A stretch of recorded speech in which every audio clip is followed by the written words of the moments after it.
جی السلام علیکم ناظرین کرام، ایک نئے ویلاگ کے ساتھ حاضر خدمت ہے۔ ناظرین کرام، ہم دیکھتے ہیں کہ بانی چیئرمین پاکستان تحریک انصاف کی مشکلات میں اضافہ ہوتا چلا جا رہا ہے،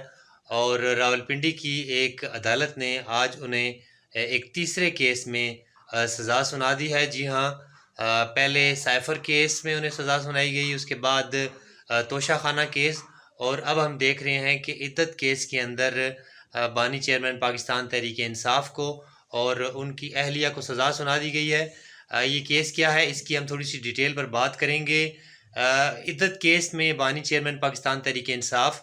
اور ان کی اہلیہ بشرا بی بی کو دونوں کو 7 سال قید سزا سنائی گئی ہے۔ اسی طرح 5 لاکھ روپے جرمانہ بھی کیا گیا ہے۔ یہ کیس کیا ہے؟ یہ کیس کچھ اس طرح ہے کہ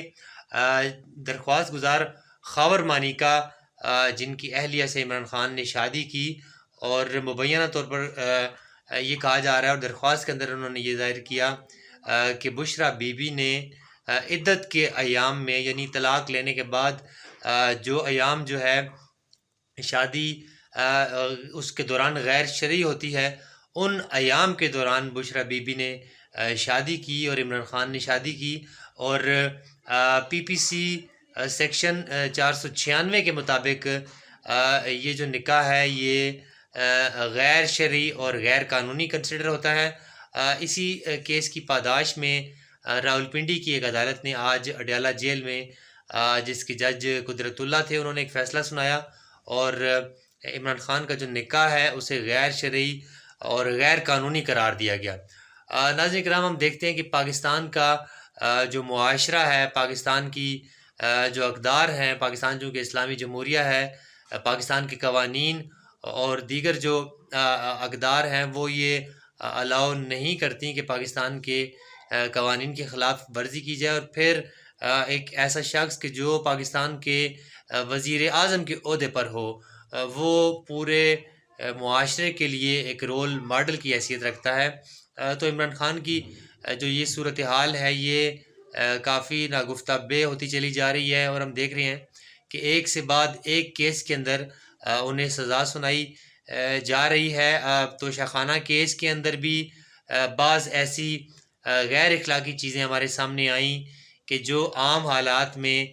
جو ریاستیں ہیں، جو ممالک ہیں، اس میں ان کی مثال نہیں ملتی۔ ترقی پذیر ممالک میں بھی بعض جو ممالک ہیں وہ ان کے جو سربراہان ہیں وہ عالمی دورے کرتے ہیں اور ہیڈ آف دی اسٹیٹس کی جانب سے انہیں تحفے تحائف دیے جاتے ہیں، لیکن پاکستان کا ایک نرالا قانون ہے کہ پاکستان کے اندر پاکستان کے جو معاملات ہیں وہ قانون کے تحت اور آئین کے تحت نہیں چلتے۔ اسی وجہ سے ہم دیکھتے ہیں کہ پاکستان کے جو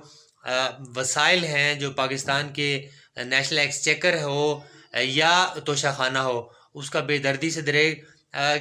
بے دریغ استعمال کیا گیا، چاہے وہ سابقہ حکومتیں ہوں یا پاکستان تحریک انصاف کے دور میں ہو۔ توشہ خانہ کا بے دردی سے استعمال کیا گیا اور مال مفت سمجھ کر اس سے مال اٹھایا گیا، اور ایک سیٹ پروسیجر جو ہوتا ہے جس کے تحت آپ اس کی جو مارکیٹ ویلیو ہے اس کے مطابق رقم رکھوا کے آپ وہ لیتے ہیں، لیکن یہاں پر ایسا نہیں کیا گیا، اور توشہ خانہ کے مال کو مال مفت سمجھ کر اٹھایا گیا اور اس کی مارکیٹ ویلیو سے کم پر اس کی ایویلیویشن کی گئی، اور پھر اس کے جو پیسے جمع کرائے گئے وہ بھی بہت کم جمع کرائے گئے۔ تو یہ نیشنل چیکر کو نقصان دینے والی بات ہے، اور پھر ایک غیر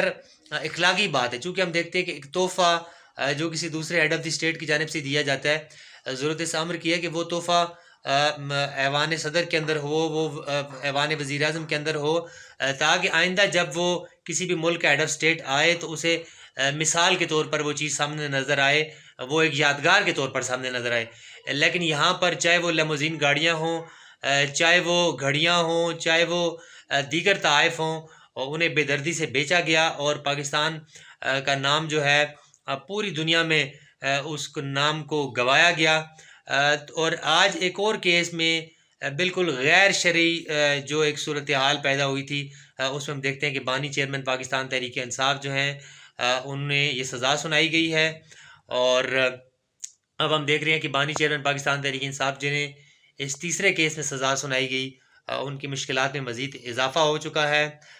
اور الیکشن کی آمد ہے۔ دوسری جانب ہم دیکھتے ہیں کہ پاکستان کی جو بڑی ایک پاپولیشن ہے وہ 8 فروری کو ووٹ ڈالنے جا رہی ہے۔ کیا صورتحال بنتی ہے یہ تو 8 فروری کا دن ہمیں بتائے گا، تاہم ابھی تک جو بانی چیئرمین کی مشکلات ہیں ان میں اضافہ ہو چکا ہے۔ ایک نئے وی لاء کے ساتھ پھر حاضر خدمت ہوں گے، اب تک کے لیے اتنا ہی۔ اللہ نگہبان۔